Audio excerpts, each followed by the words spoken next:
Hospital അഡ്മിനിസ്ട്രേഷന്റെ subject 2 വരുന്ന clinical സപ്പോർട്ടീവിൽ വരുന്ന രണ്ടാമത്തെ സബ്ജക്റ്റ് ആണ് ലബോറട്ടറി സർവീസ്. എന്താണ് ലബോറട്ടറി സർവീസ്? നമുക്കറിയാം, നമ്മുടെ ഒരു രോഗം നിർണയം നടത്തുന്നത് ഇന്ന രോഗമാണ് എന്ന് ഡയഗ്നോസ് ചെയ്ത് അത് കൺഫേം ചെയ്യുന്നത് നമ്മുടെ ലാബ് സർവീസിന്റെ അല്ലെങ്കിൽ ഒരു ലബോറട്ടറി റിപ്പോർട്ടിന്റെ അടിസ്ഥാനത്തിലാണ് ആ പേഷ്യന്റിന് ഇന്ന രോഗമാണെന്ന് നമ്മൾ കൺഫേം ചെയ്യുക.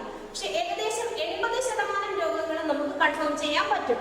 അപ്പൊ ഈ റേഡിയോളജിക്കൽ ടെസ്റ്റുകൾ ചെയ്യാതെ നമുക്ക് ബോഡി ഫ്ലൂയിഡ്സ്, നമ്മുടെ ശരീരത്തിന്റെ ഉള്ളിലുള്ള ബ്ലഡ് ആയിക്കോട്ടെ, യൂറിൻ ആയിക്കോട്ടെ, അതേപോലെ തന്നെ CSF, ഏത് തരത്തിലുള്ള ബോഡി ഫ്ലൂയിഡ് ടെസ്റ്റ് ചെയ്ത് കഴിഞ്ഞാൽ നമുക്ക് എന്ത് ചെയ്യാൻ പറ്റും? രോഗത്തിന് ഒരു പരിധി വരെ നമുക്ക് ഡയഗ്നോസ് ചെയ്യാൻ പറ്റും. ഈ ഡയഗ്നോസ് ചെയ്ത് കൊടുക്കുന്ന റിസൾട്ടിനെ ബേസ് ചെയ്തുകൊണ്ടാണ് ആ ഡോക്ടർ എന്ത് ചെയ്യുന്നത്? ട്രീറ്റ്മെന്റ് കൊടുക്കുന്നത് പേഷ്യന്റിന്. അപ്പൊ നമുക്കറിയാം, ലാബ് സർവീസിൽ നമ്മൾ ഇപ്പോൾ ഒരു ബ്ലഡ് ആണ് നമ്മൾ ടെസ്റ്റ് ചെയ്യുന്നതെങ്കിൽ, അല്ലെങ്കിൽ ബ്ലഡിലുള്ള ഒരു രോഗത്തെയാണ് നമുക്ക് ഡയഗ്നോസ് ചെയ്യേണ്ടത്.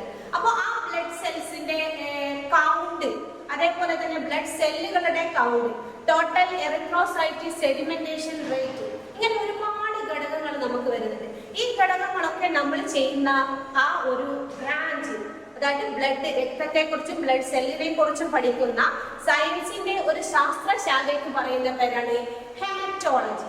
Haematology is A branch of എന്താ പറയാ സയൻസ് അല്ലെങ്കിൽ പാത്തോളജി, നമ്മുടെ ബ്ലഡിനെ കുറിച്ച് മാത്രം, അല്ലെ, ബ്ലഡ് സെല്ലുകളെ കുറിച്ച്. ഇനി മറ്റൊന്നാണ് മൈക്രോബയോളജി. മൈക്രോബയോളജി എന്ന് പറഞ്ഞു കഴിഞ്ഞാൽ microbiology is A branch of science which deals with the study of micro organism. നമുക്കറിയാം, ഒരു മൈക്രോ ഓർഗാനിസത്തെയും നമുക്ക് ഡയറക്ട്ലി എന്ത് ചെയ്യാൻ പറ്റില്ല, നമ്മുടെ നേക്കഡ് ഐ കൊണ്ട് നമുക്ക് കാണാൻ പറ്റില്ല.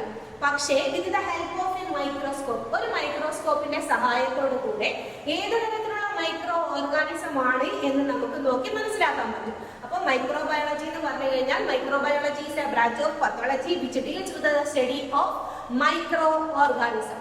ഇനി മറ്റൊന്നാണ് സൈറ്റോളജി, അതായത് സൈറ്റോ മീൻസ് സെല്ലുകൾ. അപ്പൊ ഇതിനെ കുറിച്ച് പഠിക്കുന്നതായിരിക്കും സെൽസ്, അല്ലെ, നമ്മുടെ ശരീരത്തിലുള്ള സെല്ല്, ക്യാൻസർ സെൽസിനെയാണ് നമ്മൾ കൂടുതലായിട്ടും സൈറ്റോളജിക്കൽ ടെസ്റ്റുകളിലൂടെ നമ്മൾ മനസ്സിലാക്കുന്നത്. അപ്പൊ നമ്മുടെ ശരീരത്തിലുള്ള സെല്ലുകളെ കുറിച്ച് പഠിക്കുന്ന സയൻസിന്റെ തന്നെ ഒരു ശാസ്ത്രശാഖയാണ് സൈറ്റോളജി. ഇനി മറ്റൊന്നാണ് ഇമ്മ്യൂണോളജി, അതായത് ഒരു രോഗത്തിനെതിരെ, ഏതെങ്കിലും ഒരു രോഗത്തിനെതിരെ നമ്മുടെ ശരീരം എന്ത് ചെയ്യുന്നു? ആന്റിബോഡീസിനെ ഉത്പാദിപ്പിക്കുന്നു. ആ ആന്റിബോഡീസിനെ ഉത്പാദിപ്പിക്കുന്ന സമയത്ത്, അല്ലെ, ആ രോഗത്തെ നമുക്ക് ചെറുക്കാൻ പറ്റും. അത്തരത്തിലുള്ള ശാസ്ത്രശാഖയ്ക്ക് പറയുന്ന പേരാണ് ഇമ്മ്യൂണോളജി. മറ്റൊന്നാണ് കെമിസ്ട്രി. എന്താണ് കെമിസ്ട്രി? നമുക്കറിയാം, കെമിസ്ട്രി എന്ന് പറഞ്ഞു കഴിഞ്ഞാൽ നമ്മൾ ഒരുപാട് ഘടകങ്ങളെ കുറിച്ച്, മാറ്റർ, ആറ്റം, ഇതിനൊക്കെ കുറിച്ചാണ് നമ്മൾ എന്തിൽ പഠിക്കുന്നത്? കെമിസ്ട്രിയിൽ പഠിക്കുന്നത്. സെയിം ആസ് ഗ്ലൂക്കോസ് ആയിക്കോട്ടെ, നമ്മുടെ ശരീരത്തിലുള്ള ഈ മാറ്റർ കമ്പണൻസിനൊക്കെ കുറിച്ച് പഠിക്കുന്ന തന്നെ വരുന്ന ഒരു എന്താ പറയാ ഭാഗമാണ് ഇത് ഈ കെമിസ്ട്രി എന്ന് പറയുന്നത്. അതേപോലെ തന്നെ വരുന്ന മറ്റൊന്നാണ് സർജിക്കൽ പാത്തോളജി, അതായത് നമ്മുടെ ബോഡിയുടെ ഉള്ളിലുള്ള ഒരുപാട് ടിഷ്യൂസ് ഉണ്ടാകും. ഈ ടിഷ്യൂസിന്റെ സ്ട്രക്ചറും ഫംഗ്ഷനെയും കുറിച്ച് പഠിക്കുന്നതാണ് നമ്മുടെ ഈ സർജിക്കൽ പാത്തോളജി.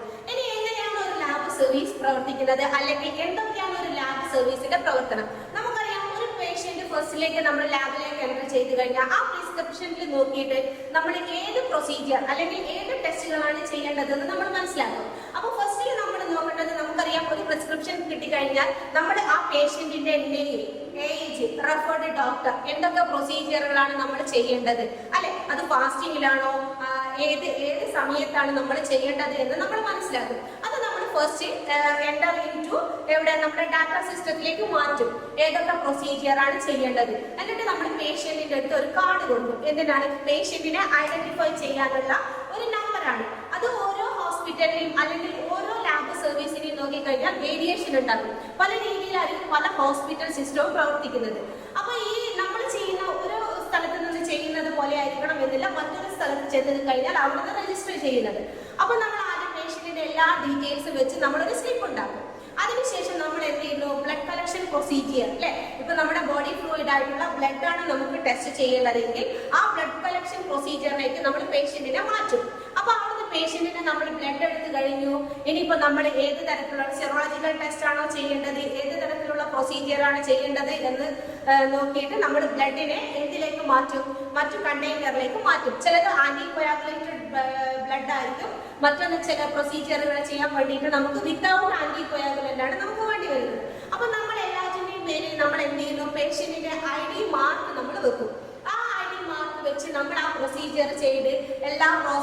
കംപ്ലീറ്റ് ചെയ്ത് നമ്മുടെ റിസൾട്ട് നമ്മൾ എന്ത് ചെയ്യുന്നു, നമ്മുടെ ഡാറ്റയിലേക്ക് നമ്മൾ മാറ്റും.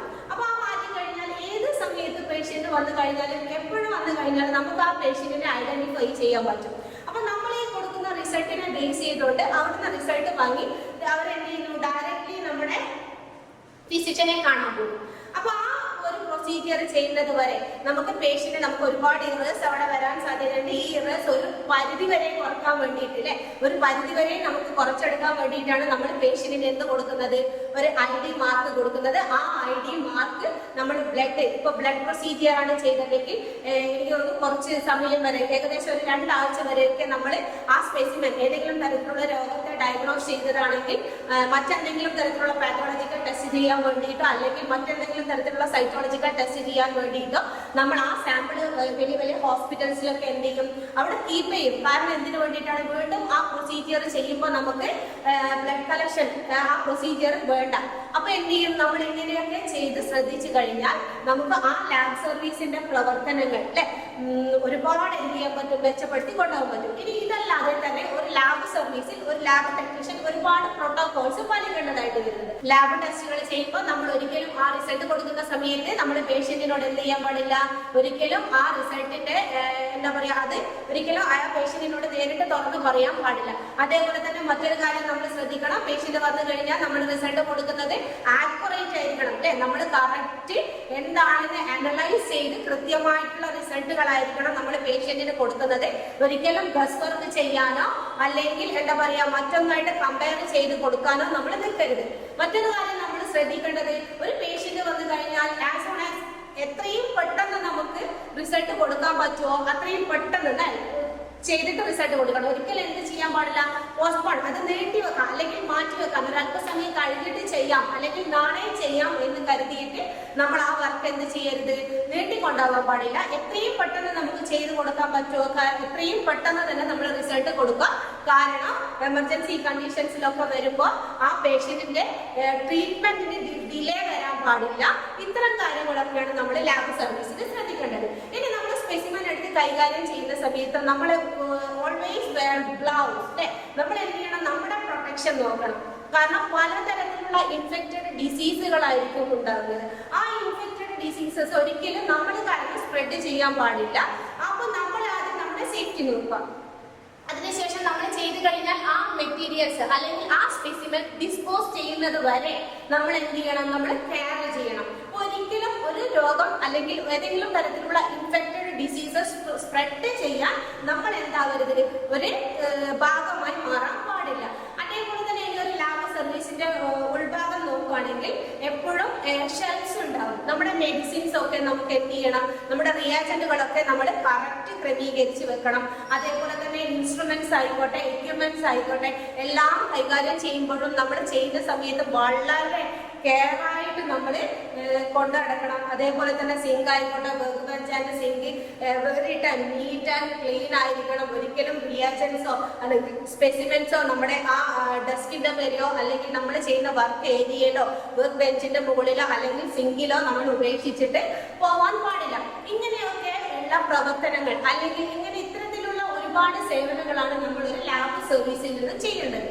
അപ്പൊ ലാബ് സർവീസിൽ ചെയ്യുമ്പോൾ ആ ലാബ് ടെക്നീഷ്യൻ ആയിക്കോട്ടെ അവിടെയുള്ള സ്റ്റാഫുകളായിക്കോട്ടെ റിസൾട്ട് നമ്മൾ പേഷ്യന്റിന് കൊടുക്കുന്നത് വരെ നമ്മൾ ഒരുപാട് ശ്രദ്ധയോടുകൂടെ അറ്റൻഷനോടുകൂടെ മാത്രമേ നമുക്ക് അവിടെയുള്ള നമ്മുടെ സേവനങ്ങൾ ചെയ്യാൻ നമ്മൾ ചെയ്തു കൊടുക്കേണ്ടത്.